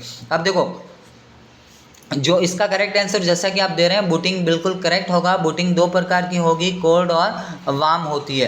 कोल्ड का मतलब ऐसे कंप्यूटर जो पावरलेस कंप्यूटर थे, अब आप उनको अगर स्टार्ट कर रहे हैं तो वो आपकी कोल्ड बूटिंग कहलाती हैं। जबकि पहले से स्टार्ट कंप्यूटर हैं और आप क्या कर रहे हो, उसको रीस्टार्ट कर रहे हो, तो वो मेरे विद्यार्थियों आपकी वार्म बूटिंग कहलाती हैं। सर ये बर्निंग क्या होता है, तो बर्निंग विद्यार्थियों CD और DVD में फाइल को लिखने की जो प्रोसेस है वो आपकी बर्निंग कहलाती है। आगे बढ़ते हैं कि कंप्यूटर को लॉगिन होने के बाद में जो सबसे पहले एरिया दिखाई देता है उसको मेरे विद्यार्थियों क्या बोलना है। तो उसको मेरे विद्यार्थियों आपको क्या बोलना है, जल्दी से आप कमेंट करें, तब तक मैं आपको बताता हूँ कि ये अगर आपकी कंप्यूटर की स्क्रीन है तो ऊपर वाली बार तो टाइटल बार होती है, नीचे वाली बार आपकी टास्क बार होती है ना। ऊपर वाली टाइटल होती है, नीचे वाली टास्क बार होती है ना। तो यहाँ से उसके बाद में आपका कंप्यूटर जब शुरू होगा तो शुरू होने के बाद में ये आपको स्क्रीन दिखाएगा। यहाँ पे आपके बैकग्राउंड हो सकता है, आइकन यहाँ पे बहुत सारे होंगे, है ना। यहाँ पे आपकी टास्क बार होगी, इसके साइड में स्टार्ट बटन होगा। तो ये वाला जो एरिया है ना, इसको अपन को क्या बोलना है, डेस्कटॉप बोलना होता है। आगे बढ़ते हैं कि यूज़र इंटरफेस के स्क्रीन के नीचे उपस्थित एक बार होती है जिसको क्या बोला जाता है। तो मैंने बोला ना कि ये स्क्रीन और इसके नीचे की साइड में कौन सी बार होती है, टास्क बार होती है। नीचे की साइड में कौन सी होती है, टास्क बार। तो जैसा कि आप सभी लोग आंसर दे रहे हैं। अब मेरे विद्यार्थियों को टास्क बार में एक तो स्टार्ट बटन मौजूद होता है, स्टार्ट बटन होता है, सिस्टम ट्रे होता है, विंडोज़ मोबिलिटी सेंटर होता है। इन सभी के बारे में मैं आपको जानकारी देने वाला हूँ। विद्यार्थियों आपसे बोला है कि बैकग्राउंड में रन हो रहे प्रोग्राम को होल्ड करने के लिए जो आइकन होते हैं उन्हें क्या कहा जाता है। तो मेरे विद्यार्थी जल्दी से जल्दी कमेंट करें। देखिएगा ये आपका कंप्यूटर, अब आप इस पे काम कर रहे थे, ये आपके टास्क बार, ये स्टार्ट बटन यहाँ पे आपका रहेगा और उसके बाद में आप बोलोगे कि सर हम जो बहुत काम कर रहे हैं वो हमें कहाँ पे दिखाई देगा। तो यहाँ पे एक छोटा सा हिस्सा होगा, यहाँ पे आपकी डेट एंड टाइम दिखेगी और इसमें ऐसे आपको आइकन दिखेंगे। तो ये वाला ही स्पेस मेरे विद्यार्थी आपके क्या कहलाता है, सिस्टम ट्रे कहलाता है और इसमें आपके बैकग्राउंड में चलने वाले प्रोग्राम होल्ड रहते हैं। अति महत्वपूर्ण क्वेश्चन है, एग्जाम पॉइंट ऑफ व्यू से आपसे ऐसे के ऐसे क्वेश्चन पूछा जा सकता है। आगे बढ़ते हैं कि छोटी पिक्चर जो प्रोग्राम फाइल फोल्डर या का प्रतिनिधित्व करती हैं, यानी उनका रिप्रेजेंट करती हैं ग्राफिक्स के माध्यम से, तो उसका नाम मेरे विद्यार्थियों क्या होगा। तो आप जल्दी से जल्दी कमेंट करें, उसका करेक्ट आंसर आपका क्या होगा, आइकन होता है। सर स्टार्ट मेन्यू, तो स्टार्ट मेन्यू स्टार्ट बटन को ही बोला जाता है, आपका टास्क बार पे मौजूद होता है। विंडोज़ 8 और विंडोज़ 8.1 के अंदर आपका नहीं था, ये बातें आपको क्लियर रखनी है। इसका उपयोग जो है डिवाइस की सेटिंग करने के लिए किया जाता है और प्रोग्राम का एग्जीक्यूशन करने के लिए भी इसका इस्तेमाल किया जाता है ना। आगे फिर बढ़ते हैं कि विंडोज़ 10 में इंटरनेट एक्सप्लोरर को रिप्लेस करके कौन सा वेब ब्राउज़र लाया गया। तो आपको कभी कभार तो वो सीधा नाम पूछेगा कि इंटरनेट एक्सप्लोरर क्या है, तो एक वेब ब्राउज़र है मेरे विद्यार्थी, क्या है, एक वेब ब्राउज़र होता है। फिर आपसे वो पूछ सकता है कि माइक्रोसॉफ्ट एज क्या है, तो माइक्रोसॉफ्ट एज भी क्या है, आपका एक वेब ब्राउज़र है। आप लोग तो जल्दी से जल्दी कमेंट दो, है ना। जितने भी आपके सामने क्वेश्चन आ रहे हैं, भाई मेरे पास में 300 क्वेश्चन है, तो 300 क्वेश्चन ऐसे ही नहीं करवाए जाते मेरे विद्यार्थी, बहुत मेहनत लगती है 300 क्वेश्चन करवाने में, और अपने पास में अभी इतना टाइम नहीं है कि सारी बातें आप सभी के कमेंट भी देखे, आप सभी के आंसर भी दे, इतना टाइम अपने पास में नहीं है। अपन को सीधी एग्जाम को लेके बात करनी है। तो देखिएगा जो है आपका इंटरनेट एक्सप्लोरर को रिप्लेस किया गया और इसके स्थान पे माइक्रोसॉफ्ट एज को लाया गया जो डिफॉल्ट एक ब्राउजर के रूप में इस्तेमाल होता है। सर ये विंडोज स्टोर क्या होता है? तो विंडोज स्टोर से आप जो है अपने मोबाइल में जैसे प्ले स्टोर होता है ना, वैसे कंप्यूटर के अंदर विंडोज स्टोर होता है जहाँ से आप एप्स वगैरह का इंस्टॉल कर सकते हैं। सर कोर्टाना, तो कोर्टाना विद्यार्थियों आपका वॉइस पावर्ड पर्सनल असिस्टेंट का एग्जाम्पल है जो बोल के चीज़ों को सर्च करने के लिए इस्तेमाल किया जाता है। आगे बढ़ते हैं कि निम्न में से किसका उपयोग आप जो है वीडियो गेम्स ऐप्स आदि को डाउनलोड कर सकते हैं, किसका इस्तेमाल करके कर सकते हैं? तो विद्यार्थी जल्दी से जल्दी कमेंट करें इसका करेक्ट आंसर। जैसा कि मैंने आपको बोला है कि इन सभी को अगर डाउनलोड करने या इंस्टॉल करने की जब बात आए तो आपको किसके साथ में जाना है? विंडो स्टोर के साथ में जाना होता है। आगे बढ़ते हैं नेक्स्ट क्वेश्चन की ओर कि निम्न में से किसका उपयोग विंडोज 10 में किसी ऑब्जेक्ट का स्क्रीनशॉट लेने के लिए किया जाता है? तो जल्दी से जल्दी कमेंट करें क्या होगा इसका करेक्ट आंसर। तब तक मैं आपको बताता हूं कि जो मैथ इनपुट पैनल है विद्यार्थियों, ये मैथमेटिक प्रॉब्लम को सॉल्व करने के लिए इस्तेमाल किया जाता है। तो बचता फिर ब्राइटनेस तो होगा नहीं, स्नैपिंग टूल जो है आपकी जो है कंप्यूटर की स्लाइड का स्क्रीनशॉट लेने के लिए इसका इस्तेमाल किया जाता है। आगे बढ़ते हैं नेक्स्ट क्वेश्चन की ओर कि विंडोज 10 में मैथमेटिक प्रॉब्लम को सॉल्व करने के लिए किसका इस्तेमाल किया जाता है? तो मेरे विद्यार्थी यहाँ से जो है आपका करेक्ट आंसर कौन सा हो जाएगा? मैथ इनपुट पैनल बिल्कुल ही करेक्ट विकल्प हो जाएगा, है ना। जो क्वेश्चन इजी है उनको थोड़ा फास्टली करवाना होगा क्योंकि अपने पास में बहुत सारे क्वेश्चन है। मेरे विद्यार्थियों आप सभी के सामने 300 क्वेश्चन रखने हैं, तो 300 क्वेश्चन को रखने के लिए समय भी तो होना चाहिए, है ना, ताकि एक ही सेशन जो आपकी जो एग्जाम पे सीधा वार करने के लिए काफ़ी होगा, इधर उधर भटकने की जरूरत आपको नहीं होगी। आगे फिर बढ़ते हैं कि निम्न में से कौन सा फोल्डर आपके द्वारा डिलीट की गई फाइल फोल्डर को टेम्परेरी रूप से स्टोर करने का काम करता है?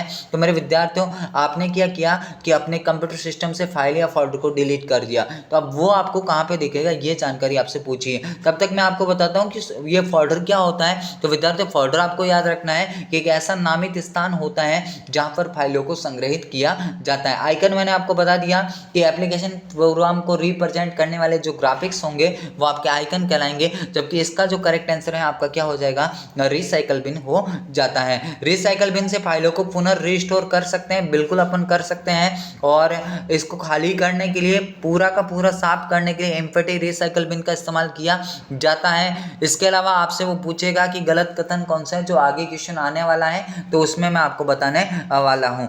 आगे बढ़ता है कि निम्न में से एंटीवायरस का एग्जाम्पल नहीं है। आपसे क्या बोला है कि इनमें से कौन सा एंटीवायरस का एग्जाम्पल नहीं है? तो मेरे विद्यार्थी नॉर्टन भी होता है, क्विकहिल भी होता है, कैस्पर की भी होता है, अवीरा भी होता है। ये सारे के सारे तो एंटीवायरस के एग्जाम्पल होते हैं। अब एंटीवायरस होता क्या है? तो जस्ट एक सॉफ्टवेयर है जो आपके सिस्टम को वायरस से बचाने का काम करता है, यानी वायरस के विरुद्ध किसकी तरह काम करता है? एंटी का काम करता है। जैसे नेट स्केप नेविगेटर बिल्कुल करेक्ट विकल्प हो जाएगा।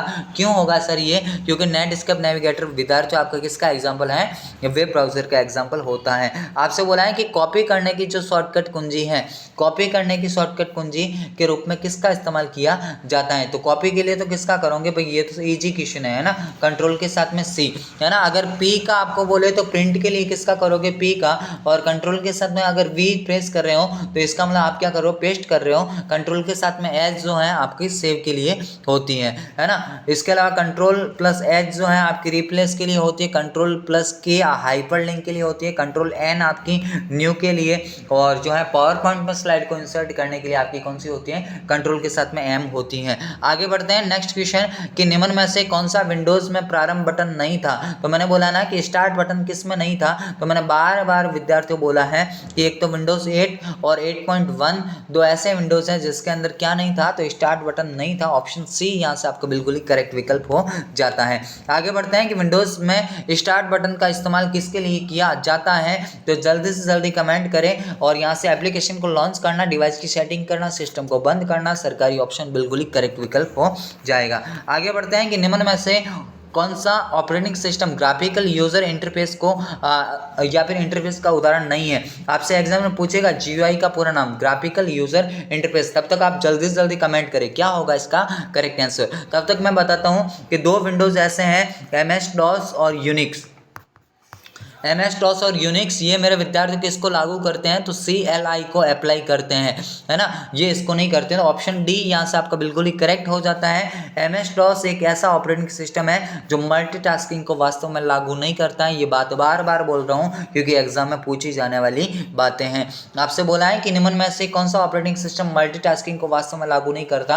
भाई अब तो 3 से 4 बार इसी वीडियो में बोल दिया है, जल्दी से बताओ क्या होगा, MS DOS होगा। सर क्या होगा, MS DOS हो जाता है। आगे बढ़ते हैं कि एक खाली जगह उस डिस्क का नामित स्थान है जहां पर फाइलों को संग्रहित किया जाता है। तो अति महत्वपूर्ण क्वेश्चन है, उसको हम क्या बोलेंगे सर, फोल्डर बोलेंगे। यानी फोल्डर में हम क्या करेंगे, किसी भी फाइल को स्टोरेज करने का काम करेंगे। सर फाइल क्या होती है, तो विद्यार्थी डेटा का कलेक्शन आपका क्या कहलाती है, फाइल कहलाती है। आगे बढ़ते हैं और अगला क्वेश्चन आप सभी की स्क्रीन पे जो विद्यार्थी सेशन के साथ में लेट जुड़ रहे हैं, आप सभी का एक बार फिर से संध्या कंप्यूटर दिल से आभार व्यक्त करता है कि सक्सेस की एक खास बात है कि वह मेहनत करने वालों पर फिदा हो जाती है। और इस बार अगर आप मेहनत कर रहे हैं तो आप पे भी जो है जो आपकी होने वाली है। यानी आपका RCT एग्जाम काफ़ी शानदार और जानदार जाने वाला है, कतई चिंता वाली बात नहीं है। आप तो क्लासेस को रेगुलरली देखते रहो। 2 से 3 क्लासेस मेरे विद्यार्थियों आने वाली हैं जो एग्जाम में तबाही इस बार करने वाली है। जब एक स्थान से दूसरे स्थान पर डायरेक्टरी को ले जाया जाता है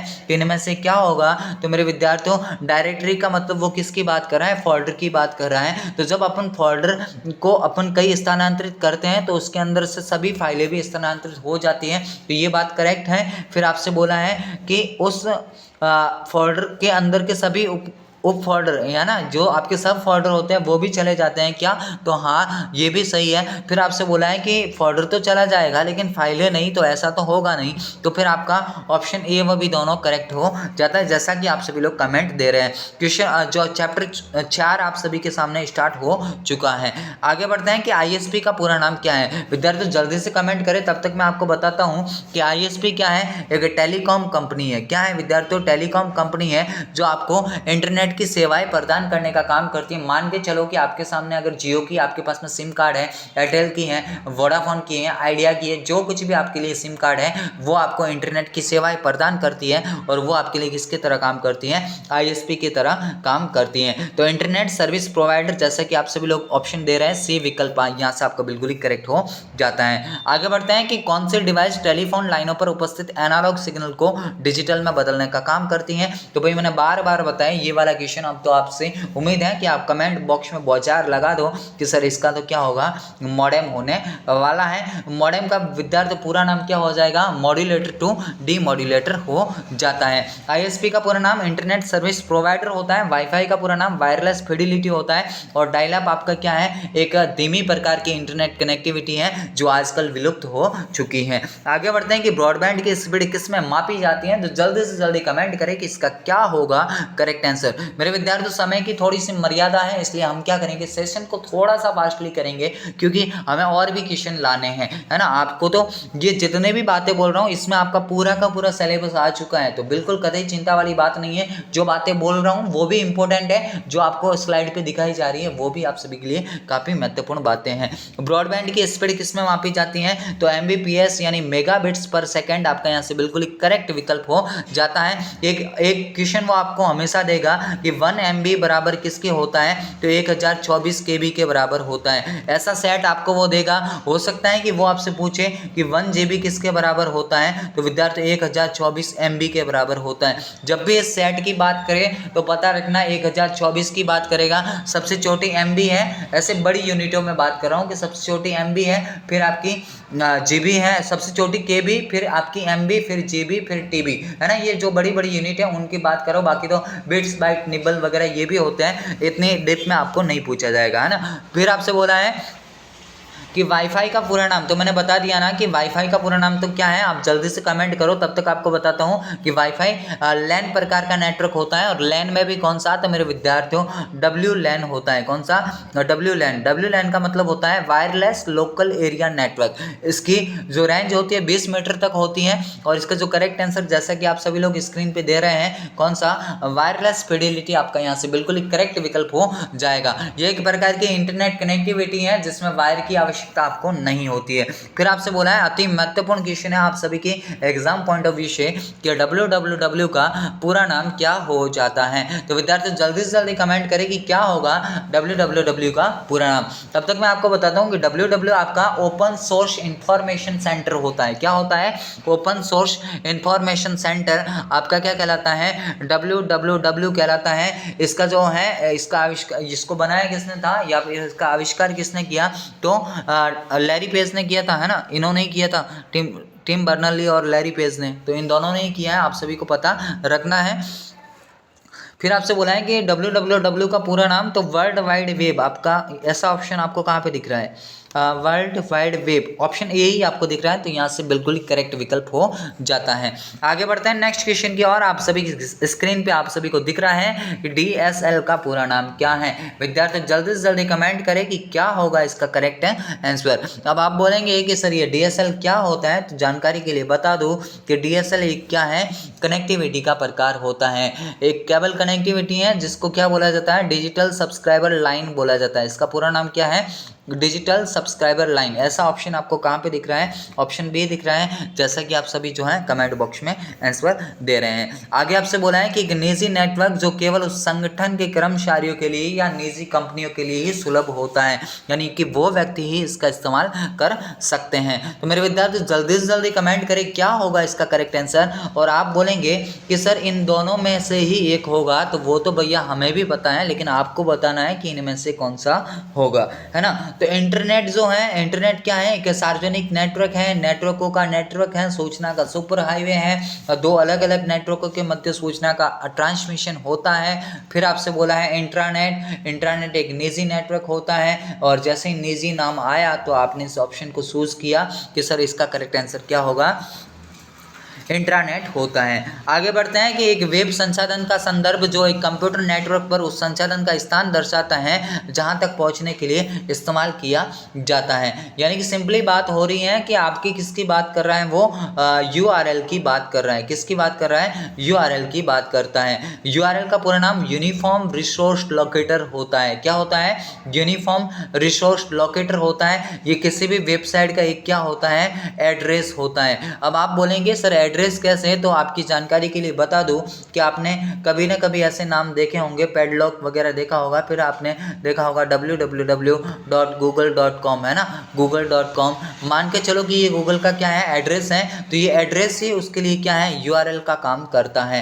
तो यहाँ से करेक्ट विकल्प आपका URL हो जाता है। URL का अगर एग्जाम में पूरा नाम पूछता है तो यूनिफॉर्म रिसोर्स लोकेटर होता है। इतनी सी बातें क्लियर, मीन्स एग्जाम में क्वेश्चन इस बार फंसने वाला है। आपसे बोला है कि HTTP का पूरा नाम, तो मेरे विद्यार्थियों अगर HTTP का पूरा नाम बोले तो हाइपर टेक्स्ट ट्रांसफर प्रोटोकॉल, और इसके साथ में अगर S दे तो S का मतलब होता है सिक्योर होता है। क्या होता है? सिक्योर होता है। फिर आपसे बोला है कि TSP का पूरा नाम, तो ट्रांसमिशन कंट्रोल प्रोटोकॉल, IP का पूरा नाम इंटरनेट प्रोटोकॉल, FTP का पूरा नाम तो फाइल ट्रांसफर प्रोटोकॉल। ये इतनी सी बातें क्लियर, मीन्स एग्जाम में आपका क्वेश्चन फंसने वाला है। आगे बढ़ते हैं कि .com है, .edu है, तब तक आप कमेंट करें ये किसका डोमेन होता है? .edu है, .net है, .gov है ना। तो ये सारी के सारी क्या है? डोमेन कोड्स है, टॉप लेवल डोमेन कोड है। क्या है? टॉप लेवल डोमेन कोड होते हैं जो डॉट के बाद आपके क्या होते हैं? वेबसाइट के पीछे लगते हैं, तो उनको आपको क्या बोलना है? डोमेन कोड बोलना होता है। .com कॉमर्शियल के लिए होता है, और कॉमर्शियल अपन हिंदी में क्या बोलते हैं? व्यापार बोलते हैं। अगला क्वेश्चन आप सभी की स्क्रीन पे कि सेवा जो डोमेन नेम को विशिष्ट IP एड्रेस में कन्वर्ट करने का काम करती हैं। तो मेरे विद्यार्थियों आपसे बोला है कि एक ऐसी सेवा जो विशिष्ट IP एड्रेस को जो है डोमेन नेम को विशिष्ट IP एड्रेस में कन्वर्ट करने का काम करती है, तो ऐसा नाम तो कौन सा होगा? DNS होगा। DNS का पूरा नाम डोमेन नेम सिस्टम होता है। क्या होता है? डोमेन नेम सिस्टम, है ना, डोमेन नेम सिस्टम उसका पूरा नाम होता है। URL का पूरा नाम मैंने बता दिया, यूनिफॉर्म रिसोर्स लोकेटर, और DSL का भी मैंने बता दिया, डिजिटल सब्सक्राइबर लाइन होता है। इस क्वेश्चन का करेक्ट आंसर ऑप्शन C, जैसा कि आप सभी लोग दे रहे हैं। आपके क्वेश्चन 75 तक हो चुके हैं। मेरे विद्यार्थियों आप सभी को सेशन के साथ में काफ़ी मज़ा आ रहा होगा, क्योंकि आज का सेशन आप सभी के लिए काफ़ी शानदार और जानदार होने वाला है। बार बार बोल रहा हूँ कि एक ऐसा सेशन जो एग्जाम के लिए आपका रामबाण की तरह साबित होने वाला है। मेरे विद्यार्थी जो सेशन से अभी अभी जुड़ रहे हैं विद्यार्थी, आप सभी का तहे दिल से आभार। आप हैं RCT के सबसे बेहतरीन चैनल के साथ में जो एग्जाम पैटर्न वाइज आपको तैयारी करवाता है। अगला क्वेश्चन आप सभी के स्क्रीन पे कि एक बार जो वांछित संसाधन या पेज का यूनिफॉर्म रिसोर्स आइडेंटिफाइड दर्ज करने में काम आती हैं, तो विद्यार्थी जल्दी से कमेंट करें क्या होगा इसका करेक्ट आंसर। यानी कि जब आप वेब ब्राउजर के अंदर काम करते हो, किसके अंदर, वेब ब्राउजर के अंदर, तो जहां पे आप URL को दर्ज करते हो तो वो बार आपकी क्या कहलाती है, तो विद्यार्थी उस बार को आपको क्या बोलना है, एड्रेस बार बोलना है। यानी एक ऐसी बार जिसके अंदर एड्रेस को लिखा जाएगा, उस बार को हम क्या बोलेंगे, एड्रेस बार बोलेंगे, जैसा कि आप सभी ने कमेंट बॉक्स में आंसर दिया है। आगे बढ़ते हैं कि निम्न में से एक वेब ब्राउजर का उदाहरण नहीं है। देखो मामला फंसने वाला है, नहीं वाला अगर क्वेश्चन आया मीन्स आदो का मामला इस बार फंसने वाला है। जल्दी से कमेंट करें कि इनमें से कौन सा नहीं हो सकता है। यानी क्या नेटस्केप नेविगेटर नहीं होगा, क्या मोज़िला फायरफॉक्स नहीं होगा, क्या सफारी नहीं होगा, क्या बिंग नहीं होगा, है ना। इनमें से क्या होगा, तो आपकी जानकारी के लिए बता दूं कि गूगल, याहू, है ना, गूगल, याहू और बिंग ये तीनों के तीनों सर्च इंजन के एग्जाम्पल होते हैं। तो यहाँ पे बिंग जैसे ही आपने नाम देखा तो आपने बोला सर ये किसका है, सर्च इंजन का है, ये वेब ब्राउजर का एग्जाम्पल नहीं होता है। आपसे बोला है यहाँ पे नेटस्केप, वेब ब्राउजर के नाम मैं आपको बता रहा हूँ, Netscape navigator, Mozilla Firefox, safari, Google Chrome, opera mini, internet explorer, Mozilla Firefox, है ना, तो और माइक्रोसॉफ्ट एज है, ये सारे के सारे यूसी ब्राउज़र हैं। इन सभी के बारे में आप सभी को पता रखना है। आगे बढ़ते हैं कि एक सर्च इंजन वास्तविक समय में किन किन प्रक्रियाओं से गुजरता है, तो अति महत्वपूर्ण क्वेश्चन है ये भी आपके एग्जाम पॉइंट ऑफ व्यू से, कि एक सर्च इंजन वास्तविक समय में किन किन प्रक्रियाओं से गुजरता है। तो जल्दी से जल्दी कमेंट करें क्या होगा इसका करेक्ट आंसर। क्या वेब क्रॉलिंग होगा, क्या वेब स्पाइडर होगा, इंडेक्सिंग होगा, क्या सर्चिंग होगा, या फिर सरकारी ऑप्शन डी आपका बिल्कुल ही करेक्ट होगा। तो आप बोलेंगे हाँ सर हमारे लिए क्या होगा, उपरोक्त सभी बिल्कुल यहाँ से करेक्ट हो जाता है। आगे बढ़ते हैं कि ईमेल का पूरा नाम क्या है। विद्यार्थी जल्दी से कमेंट करें क्या होगा ईमेल का पूरा नाम। और ईमेल के बारे में मैं आपको बता दूं कि ईमेल को लिखने के लिए आप किसका इस्तेमाल करते हैं, कंपोज। यानी जो आप ईमेल लिख रहे हो वो आपकी प्रोसेस क्या है, कंपोज है ना। अब इसके बाद में आपके सामने ईमेल के अंदर फोल्डर होते हैं, एक तो ट्रेस होता है, एक स्पैम है और एक आपका ड्राफ्ट है। ड्राफ्ट में आधे अधूरे मेल स्टोर रहेंगे, ट्रास के अंदर डिलीट मेल रहेंगे, स्पैम के अंदर अनचाहे मेल रहेंगे। और याद रखना कि रिसीव मेल नाम का कोई भी फोल्डर नहीं होता है और कंपोज नाम का भी कोई भी फोल्डर नहीं होता है। इन दोनों पे एग्जामिनर आपको फंसाएगा लेकिन आपको फंसने का नहीं है ना। अब आगे फिर वो आपसे बोलेगा कि ईमेल के संदर्भ में सीसी का पूरा नाम, तो कार्बन कॉपी होता है। आपसे वो बोलेगा बीसीसी का पूरा नाम, तो आपको बोलना है ब्लाइंड कार्बन कॉपी होता है। अब आप बोलोगे सर ईमेल का तो पता ही नहीं है, तो ईमेल का जान लो क्या होगा, इलेक्ट्रॉनिक मेल आपका यहाँ से बिल्कुल ही करेक्ट विकल्प हो जाता है। ईमेल के साथ में आपको क्या करना है, डेटा को जोड़ने के लिए, डॉक्यूमेंट को जोड़ने के लिए अटैच का इस्तेमाल किया जाता है। और अटैच आप जो फाइल है कितने भी कर सकते हो, 10 आप कर सकते हो, 25 MB से अधिक आपकी फाइलें नहीं होनी चाहिए। तो इतनी सी बातें क्लियर, मीन्स आपका क्वेश्चन बिल्कुल ही करेक्ट बैठने वाला है। आगे बढ़ते हैं कि वक्तव्य एक आपको दिया है कि ईमेल में डिलीट की गई फाइलों को ड्राफ्ट फोल्डर में रखा जाता है। नहीं भाई, ड्राफ्ट में नहीं, अपन किस में रखेंगे, ट्रास में रखेंगे। फिर आपको बोला है कि आधे अधूरे मेल को स्पैम में नहीं, स्पैम में नहीं, हम किस में रखेंगे, ड्राफ्ट में रखेंगे। तो आप बोलेंगे सर ये तो दोनों के दोनों क्या हो गए, विकल्प गलत हो चुके हैं। तो यहाँ से करेक्ट हो जाएगा ऑप्शन बी आप सभी ने दिया है। क्वेश्चन नंबर 81 आप सभी की स्क्रीन पे कि निम्न में से सर्च इंजन का उदाहरण कौन सा है, तो गूगल, याहू, बिंग में से अगर कोई नाम दिख रहा है तो लगा दो कमेंट बॉक्स में बौछार एक बार फिर से। आप बोलेंगे सर ऑप्शन बी गूगल यहाँ से बिल्कुल ही करेक्ट होगा। पेटीएम आपका मोबाइल वॉलेट भी होता है और ई-कॉमर्स साइट भी होती है, फ्लिपकार्ट आपकी ई-कॉमर्स साइट होती है। आगे बढ़ते हैं कि इनमें से कौन सा एक ईमेल का क्लाइंट है, तो जीमेल जो आपको नाम दिख रहा है ना, ये मेरे विद्यार्थियों आपका क्या हो जाएगा, ईमेल क्लाइंट हो जाएगा। आगे बढ़ते हैं नेक्स्ट क्वेश्चन की और आप सभी की स्क्रीन पे कि एक वेब ब्राउजर होता है, अति महत्वपूर्ण क्वेश्चन है आपके एग्जाम पॉइंट ऑफ व्यू से। और ये क्वेश्चन तो मैंने अब आपको बता दिया, अब तो बिल्कुल हलवा क्वेश्चन लग रहा होगा, एक प्रकार से आसान क्वेश्चन आप सभी को लग रहे होंगे कि ये किसका एग्जाम्पल हो जाएगा, एप्लीकेशन सॉफ्टवेयर का हो जाता है। आगे बढ़ते हैं नेक्स्ट क्वेश्चन की और कि एक उपयोगकर्ता को इंटरनेट तक पहुँचने के लिए निम्न में से कौन सा इस्तेमाल किया जाता है, या कौन कौन सा आवश्यक है? तो क्या मॉडेम की आवश्यकता होती है, क्या आईएसपी की आवश्यकता होती है, क्या वेब ब्राउज़र की आवश्यकता होती है, क्या इन तीनों की आवश्यकता होती है? तो आप बोलेंगे जी सर इन तीनों की आवश्यकताएं होती है, यानी सरकारी ऑप्शन डी यहाँ से आपका बिल्कुल ही करेक्ट हो जाता है। सर मॉडेम का पूरा नाम, तो विद्यार्थियों बार बार बता रहा हूँ, मॉड्यूलेटर टू डीमॉड्यूलेटर होता है जो एनालॉग सिग्नल को डिजिटल में बदलने का काम करता है। आईएसपी का पूरा नाम इंटरनेट सर्विस प्रोवाइडर होता है। आगे बढ़ते हैं नेक्स्ट क्वेश्चन कि डीएनएस का पूरा नाम क्या है? अब बार बार बता दिया ना कि डीएनएस का पूरा नाम क्या हो जाएगा, डोमेन नेम सिस्टम। जो इजी क्वेश्चन होंगे जो मैंने बता रखे हैं उनको विद्यार्थियों डायरेक्टली मैं बताने की कोशिश करूंगा। आप लोग कमेंट करते रहे और अपनी तैयारी को देखते रहे कि किस स्तर की आपकी तैयारी है। आगे बढ़ते हैं कि प्रधानमंत्री जनधन योजना भारत सरकार द्वारा कब लागू की गई? देखो प्रधानमंत्री जनधन योजना यानी पीएमजेडीवाई, तब तक आप कमेंट करें, है ना, पीएमजेडीवाई। अब ये है कि भाई जितने भी आर्थिक रूप से कमजोर लोग हैं उनको वित्तीय सेवाएं देने के लिए किस योजना को लाया गया?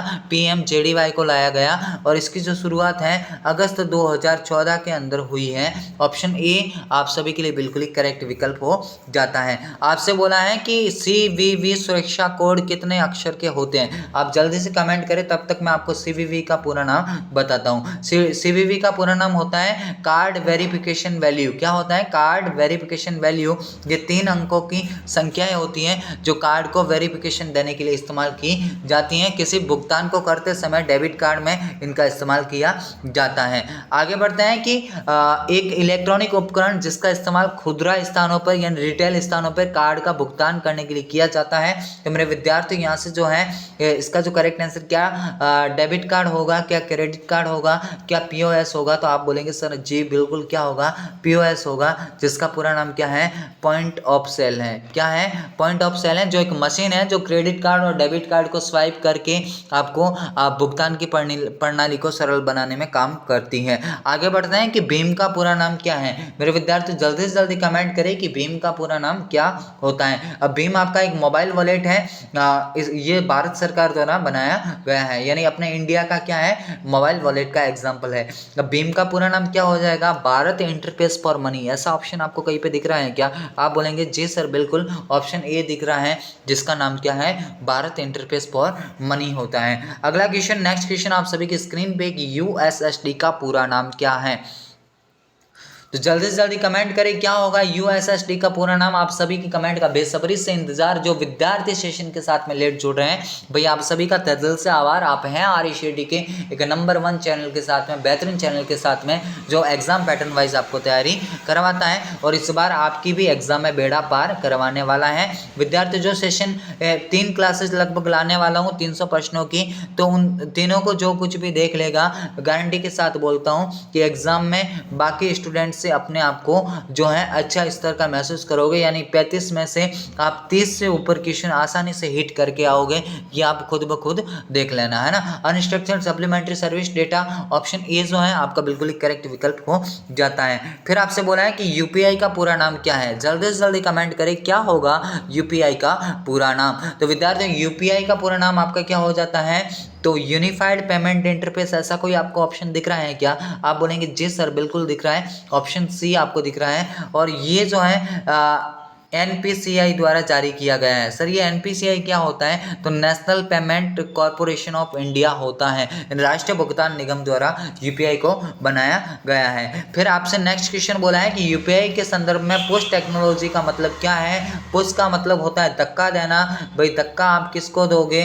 तो पैसों को ही दोगे। यूपीआई के मामले में तो पैसों को भेजने के लिए किसका इस्तेमाल किया जाता है? पुश टेक्नोलॉजी का इस्तेमाल किया जाता है। ऑप्शन बी जैसा कि आप सभी लोग दे रहे हैं, आप सभी का क्वेश्चन काफी सटीक बैठने वाला है।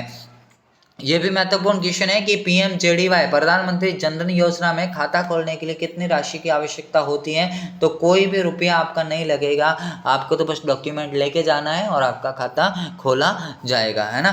तो यहाँ से बिल्कुल करेक्ट हो जाएगा आपका। फिर आगे बढ़ते हैं कि एसबीआई बडी क्या है? तो विद्यार्थियों जल्दी से कमेंट करें कि एसबीआई बडी क्या होता है। तो आपका जो एसबीआई बडी है, जैसा कि आप सभी लोग कमेंट दे रहे हैं, मोबाइल वॉलेट एप्लीकेशन होते हैं। सर मोबाइल वॉलेट एप्लीकेशन के और नाम नाम बता दो ना, तो गूगल पे है, फ़ोन पे है, आपका पेटीएम है, वोडाफोन एम पैसा है, एयरटेल मनी है, जियो मनी है, ICICI पॉकेट है, ऑक्सीजन है, मोबीक्विक है। ये सारे के सारे किसके एग्जाम्पल हैं? आपके मोबाइल वॉलेट के एग्जाम्पल होते हैं। आगे बढ़ते हैं कि OTP का पूरा नाम, महत्वपूर्ण क्वेश्चन है ये भी आपके एग्जाम पॉइंट ऑफ व्यू से। और OTP का पूरा नाम जल्दी से जल्दी कमेंट करें, तब तक मैं आपको बताता हूँ कि OTP जो आप किसी फॉर्म वगैरह को फिलअप करते होंगे तो आपके पास में SMS आता है जो वन टाइम वेरिफिकेशन के लिए आवश्यकता इसकी पड़ती है। तो इसी को मेरे विद्यार्थियों क्या बोला जाता है? वन टाइम पासवर्ड बोला जाता है। आगे बढ़ते हैं कि निम्न में से कौन सा मोबाइल वॉलेट नहीं है। आपसे क्या बोला है कि कौन सा मोबाइल वॉलेट नहीं है? तो क्या SBI बड़ी होता है, क्या भीम होता है, क्या पेटीएम होता है, क्या क्रेडिट कार्ड होता है? तो आप बोलेंगे नहीं sir, credit card, debit card वगैरह तो प्लास्टिक के कार्ड हैं, ये हमारे मोबाइल वॉलेट नहीं होते। मोबाइल वॉलेट तो एप्लीकेशन सॉफ्टवेयर होते हैं जो आपके पैसों को स्टोर करने के लिए इस्तेमाल किए जाते हैं। क्वेश्चन नंबर 97 आप सभी की स्क्रीन पे कि निम्न में से कौन से लाभ प्रधानमंत्री जनधन योजना से जुड़े हुए हैं? तो जल्दी से जल्दी कमेंट करें क्या होगा इसका करेक्ट आंसर। आपके सामने है कि 1 लाख रुपए का दुर्घटना बीमा, 30,000 का जीवन बीमा, 50,000 की ओवरड्राफ्ट की सुविधाएं। क्या ऑप्शन डी करेक्ट होगा? क्या सरकारी ऑप्शन डी करेक्ट होगा? आप बोलेंगे जी सर, सारे के सारे लाभ हमको मिलते हैं और यहाँ से ऑप्शन डी बिल्कुल ही करेक्ट विकल्प हो जाएगा। आगे बढ़ते हैं क्वेश्चन नंबर 98 आप सभी की स्क्रीन पे कि घरेलू डेबिट कार्ड क्या है और भारत के राष्ट्रीय भुगतान निगम द्वारा इसको क्या प्रस्तुत किया जाता है? सॉरी, रुपए डेबिट कार्ड क्या है ना? रुपए डेबिट कार्ड क्या है? क्या घरेलू डेबिट कार्ड होता है? क्या NPCI द्वारा इसको जारी किया जाता है? क्या सभी ATM और POS मशीनों पर संचालित होता है? तो बिल्कुल जी हाँ, आप बिल्कुल सही बातें कर रहे हैं। इसका ऑप्शन कौन सा होगा?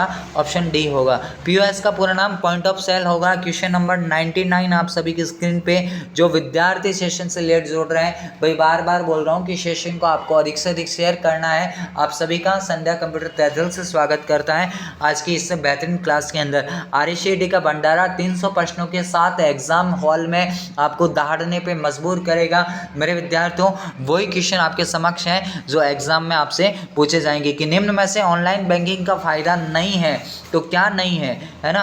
ऑनलाइन बैंकिंग का फायदा क्या नहीं हो सकता? समय की बचत होती है, लागत की बचत होती है, उपयोग करने के लिए इंटरनेट कनेक्शन की आवश्यकता या खाते की सुरक्षा।